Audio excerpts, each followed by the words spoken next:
Meus queridos e amados irmãos em Cristo, graça e paz do Senhor a todos. Mais uma vez estamos reunidos diante da Santa Palavra de Deus e desta vez iremos dar continuidade aos nossos estudos, os quais são sobre os Salmos de Romagens. E hoje iremos estudar o 12º Salmo de Romagem, que é o Salmo de número 131.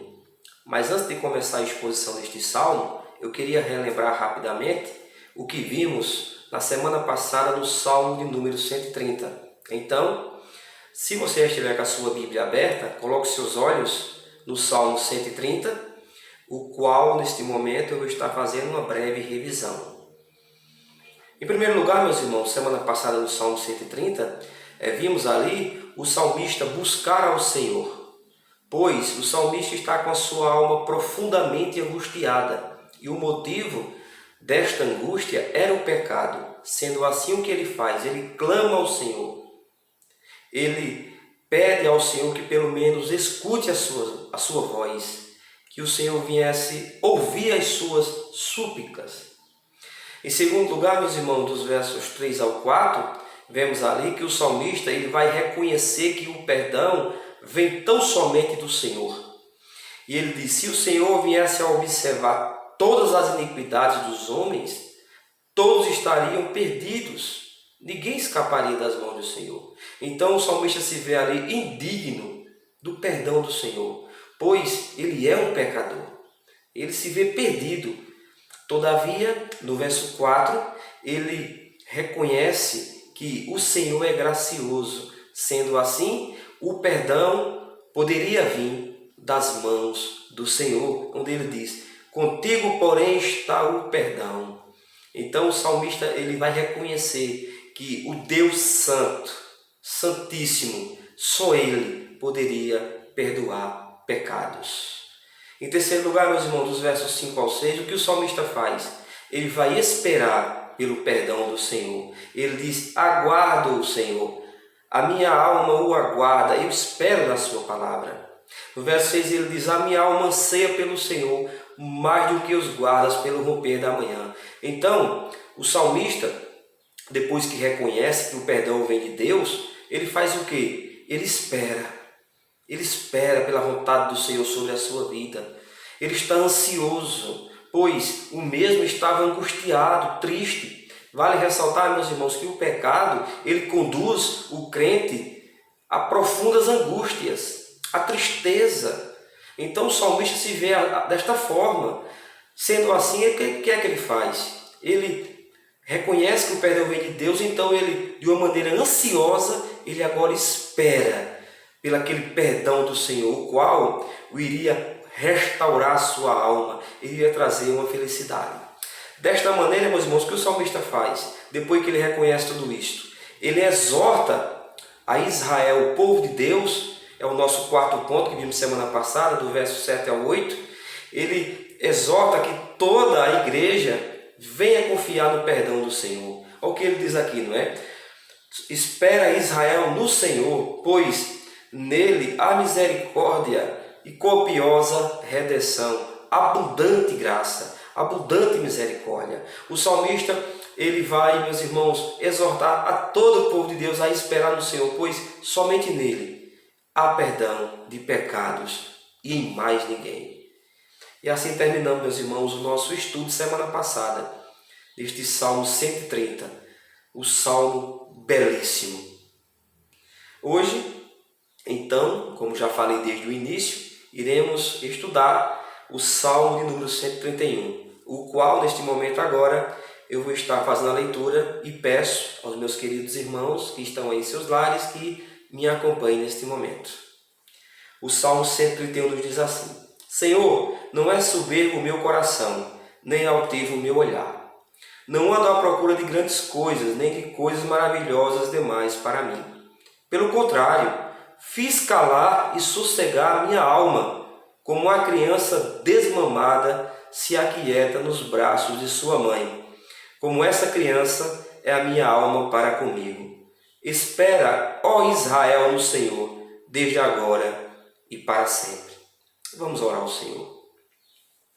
Santo Deus, nosso Pai, que habita no céu de glórias, neste momento, Senhor, nós te buscamos em oração e te clamamos, ó Senhor, que o Senhor venha falar aos nossos corações por mais uma vez. Que teu Espírito Santo, Senhor, venha trazer a tua palavra, Senhor, mais profunda em nossas almas, Senhor. Que o Senhor também venha me usar como instrumento em tuas mãos para a edificação da tua igreja, Senhor. Faz isso, meu Deus, no nome de Jesus. Amém. Meus queridos e amados irmãos, o tema para o nosso estudo neste momento é o seguinte: confissão de um crente humilde diante do Senhor. A confissão de um crente humilde que confia no Senhor. Este é o tema. A confissão de um crente humilde que confia no Senhor. É o que vamos ver aqui diante deste salmo. Sobre o tempo, meus irmãos, e a ocasião em que este salmo foi escrito, meus irmãos, vale ressaltar que foi no período ali em que o rei Davi estava sendo acusado de ser um rei orgulhoso, ambicioso e que tinha um olhar altivo. Ou seja, a nação de Israel, em parte, alguns estavam dizendo ali, possivelmente, que o rei Davi era um rei orgulhoso e um rei ambicioso, pois o mesmo haveria chegado ali ao seu trono por meio de ambição e, chegando lá, se tornou um rei orgulhoso. Sendo assim, o que o rei Davi faz por meio deste salmo? Ele vai confessar ao Senhor que não estava vivendo de uma forma que o povo ali falava sobre ele, com ambição. Mas ele confessa ao Senhor que é um rei humilde, piedoso e que confia tão somente no Senhor. É o que vamos ver a partir de agora neste salmo.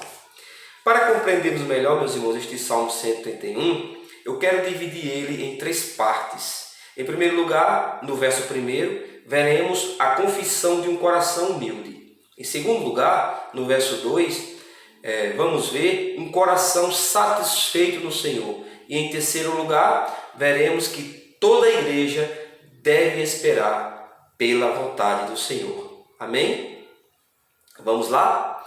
Em primeiro lugar, então, no verso 1, vamos ver a confissão de um coração humilde.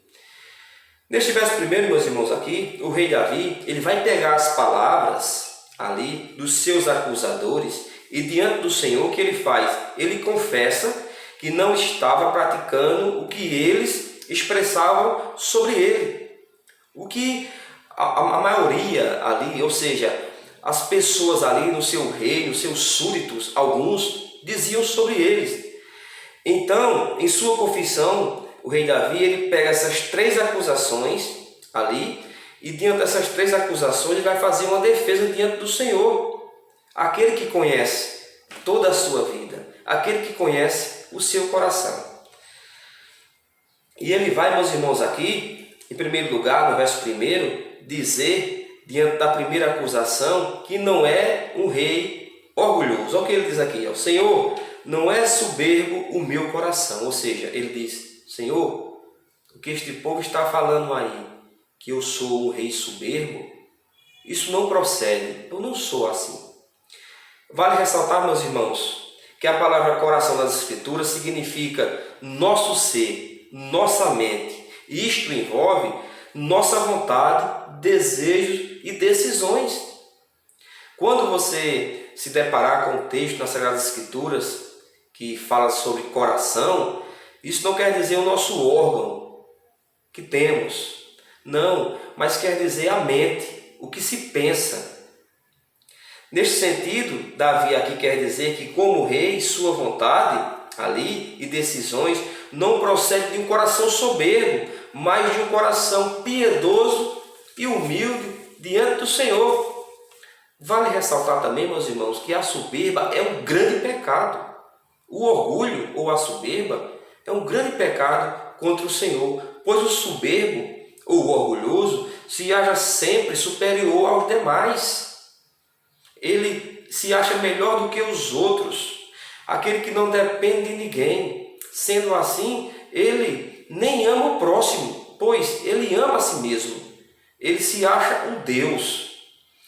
Diante deste relato, meus irmãos, deveremos recordar a parábola, não é, que Jesus conta ali sobre um fariseu e um publicano. Isso está lá no Evangelho de Lucas, capítulo 18, depois você confere, dos versos 9 ao 14. Ali, Cristo diz o seguinte, que o fariseu ele vai orar de uma forma orgulhosa, onde se acha melhor e mais santo do que o publicano.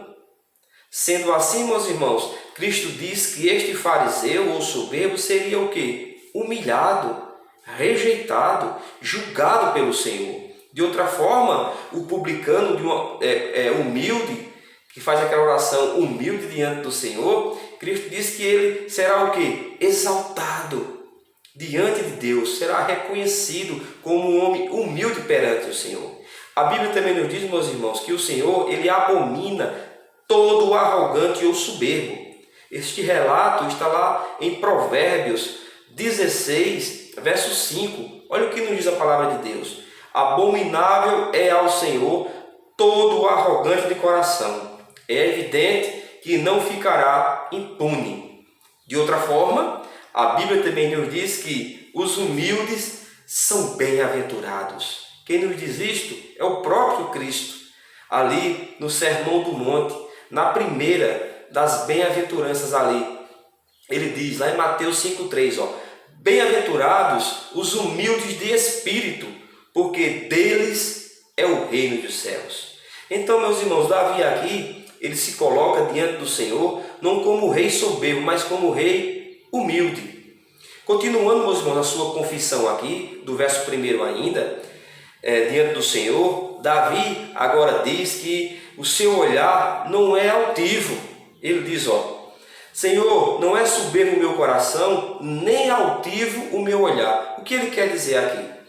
Ele então confessa ao Senhor, meus irmãos, que não olha de cima para baixo para os demais, com um olhar de desprezo ao próximo.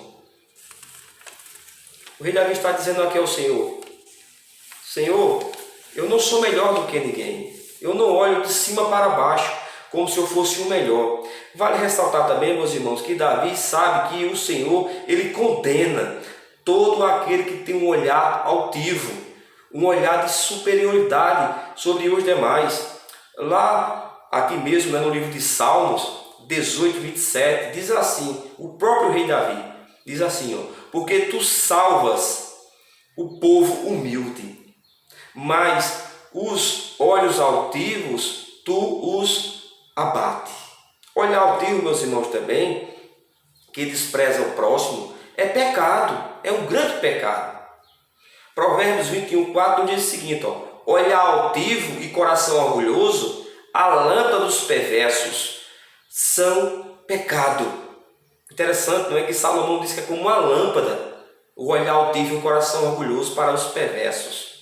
Mas é pecado diante do Senhor. Lá em Provérbios também, 6, do 16 ao 17, Salomão nos diz que olhos altivos está entre as 6 coisas que o Senhor aborrece. Então, meus irmãos, além do salmista dizer que não tem o coração soberbo e nem o olhar altivo, ele também nos diz que não é, meus irmãos, superior a ninguém. Ou seja, ele quer dizer, Senhor, eu não sou superior a ninguém, eu sou um servo. E continuando a sua confissão, ele vai dizer que e eu não ando também atrás de grandes coisas, nem de coisas maravilhosas demais para mim. Então ele diz, o verso 1, Senhor, eu não tenho um coração soberbo. Senhor, o meu olhar não é altivo. O que essas pessoas estão dizendo, Senhor, o Senhor conhece o meu coração. Eu estou confessando diante de Ti, Senhor. Meu coração não é orgulhoso, o meu olhar não é altivo. E mais, eu não ando atrás de grandes coisas, nem de coisas demais, nem de coisas maravilhosas demais para mim. Em outras palavras, meus irmãos, Davi diz o seguinte aqui, que não é ganancioso. Possivelmente estavam chamando de um rei avarento.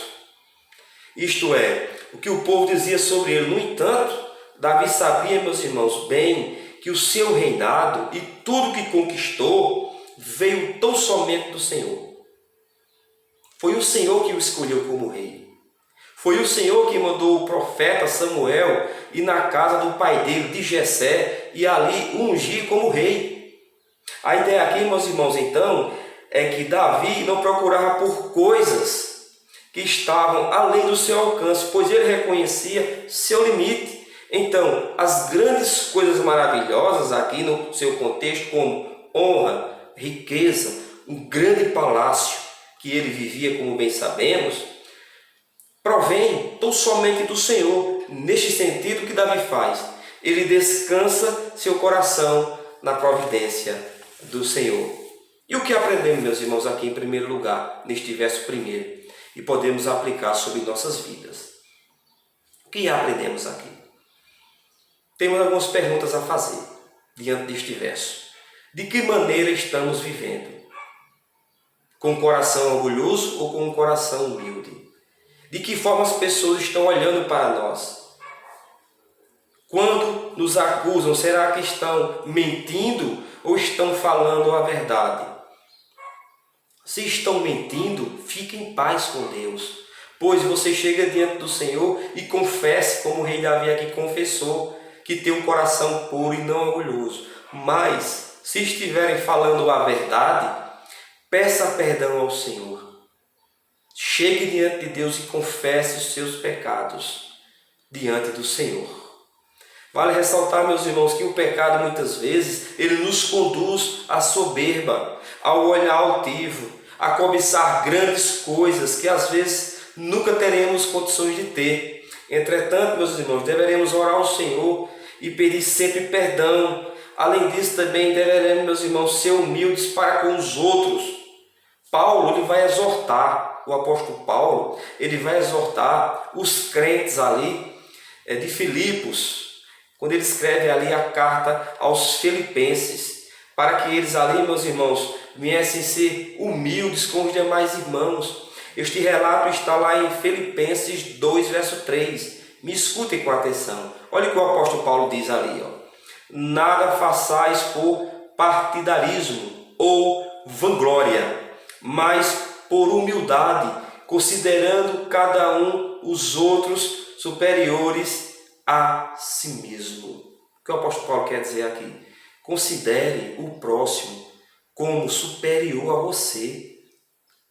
Não olhe para o próximo como inferior. Não tenha o coração soberbo. Não se ache melhor do que os demais. Não. Ache sempre o próximo superior a você. Seja um servo do Senhor. É o que o apóstolo Paulo aqui quer dizer. Bem, meus irmãos, este foi o nosso primeiro ponto. O nosso segundo ponto está no verso 2. Então, veremos aqui agora um coração satisfeito no Senhor.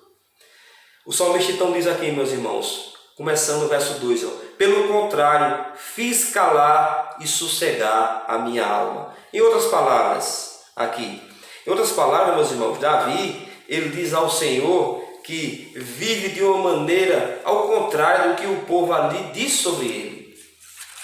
Davi diz o seguinte aqui: Senhor, eu vivo de uma maneira ao contrária do que esse povo diz sobre mim. O povo fala, Senhor, que eu tenho um coração soberbo. O povo fala que eu tenho um olhar altivo. O povo fala, Senhor, que eu ando atrás de grandes coisas. Pelo contrário, Senhor, ele diz aqui no verso 2, fiz calar e sossegar a minha alma. As palavras aqui, meus irmãos, no começo deste verso 2, calar e sossegar, nos indica que o rei Davi, neste contexto, estava vivendo de uma forma disciplinada, com domínio próprio. Podemos dizer que ele, meus irmãos, aqui, ele está vivendo de uma forma que controla o seu coração pecaminoso, todas as suas ansiedades, tudo que inquietava a sua vida. Pois, possivelmente no passado, o rei Davi ali poderia ter um coração ali, não é orgulhoso, ambicioso, mas só que aqui neste momento que ele escreve este salmo, ele diz, Senhor, pelo contrário, a minha alma está sossegada, eu não ando mais ansioso atrás de grandes coisas, meu coração não anda mais orgulhoso, Senhor, eu estou tranquilo aqui, toda ansiedade, Senhor, foi banida, da minha vida. Sendo assim, Senhor, a minha vida está satisfeita, tranquila no Senhor. Continuando no verso 2, meus irmãos, agora aqui, ele diz o seguinte, ó: como a criança desmamada se aquieta nos braços de sua mãe, como essa criança é a minha alma para comigo. O salmista aqui, meus irmãos, ele faz uma ilustração e diz que sua alma era como uma criança que foi desmamada. Sabemos, meus irmãos, aqui que uma criança, quando ela está para tomar o leite materno, ela até não tomar o leite ali, não é, do seio da sua mãe, ela anda inquieta, ansiosa, chora muito. Sabemos disto. Mas quando ela toma o leite materno e sacia a sua fome, ela faz o quê? Ela fica sossegada nos braços de sua mãe, pois passou a sua inquietação, passou o seu choro, ela agora está tranquila nos braços de sua mãe. Diante deste verso 2, meus irmãos, Davi, ele vai confessar ao Senhor que da mesma forma desta criança, a qual foi desmamada, a qual ela está agora saciada nos braços de sua mãe tranquila, o salmista também está nos braços do Senhor, tranquilo. Ele está agora sossegado nos braços do Senhor. Não anda mais inquieto. Ele agora está tranquilo. O que aprendemos aqui? Neste verso 2. Qual a lição que tiramos para nossas vidas? Aprendemos aqui, meus irmãos, que precisamos sossegar nossa vida como crentes que somos. E o nosso sossego, meus irmãos, está na onde? Na ambição, no orgulho, atrás de grandes coisas, não. O nosso sossego precisa estar tão somente no Senhor. Então não viva de uma forma gananciosa, ansiosa, ambiciosa, atrás de grandes coisas. Pois Cristo, meus irmãos, ele diz ali aos seus discípulos no Sermão do Monte o quê? Se lembram? Mateus 6,33, ele diz: buscais, pois, em primeiro lugar o reino de Deus e a sua justiça, e todas estas coisas vos serão acrescentadas. Em primeiro lugar, meus irmãos, o nosso coração precisa estar no Senhor. Precisamos descansar no Senhor. É o que o salmista aqui diz aqui nesse verso 2. Pelo contrário, fiz calar e sossegar a minha alma, estou tranquilo. E ele usa a ilustração, não é? Como uma criança desmamada, assossegada, depois que tomou o leite materno, a qual está agora nos braços de sua mãe ali, tranquila, dormindo. Assim eu estou nos teus braços, Senhor. Então, meus irmãos, pegamos essa lição aqui do salmista e venhamos aplicar em nossas vidas. Se tranquilize, fique tranquilo.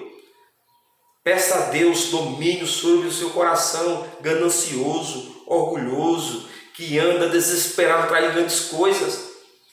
O que adianta ganhar o mundo inteiro e perder a sua alma? O próprio Cristo nos diz isto. O que adianta? Buscai em primeiro lugar o reino de Deus. Aprenda então com o apóstolo Pedro, né? Lá em 1 de Pedro 5,7 ele diz o quê? Lançai sobre ele, sobre o Senhor, todas as vossas ansiedades, e ele faz o quê? Cuidará de vós. Entregue ao Senhor, descanse no Senhor. Amém? Indo para o nosso terceiro e último ponto, meus irmãos, no verso 3 agora, o salmista ele vai exortar agora todo o povo ali do seu tempo para que viesse esperar no Senhor. Olha o que ele diz, ó: espera, ó Israel, no Senhor, desde agora e para sempre.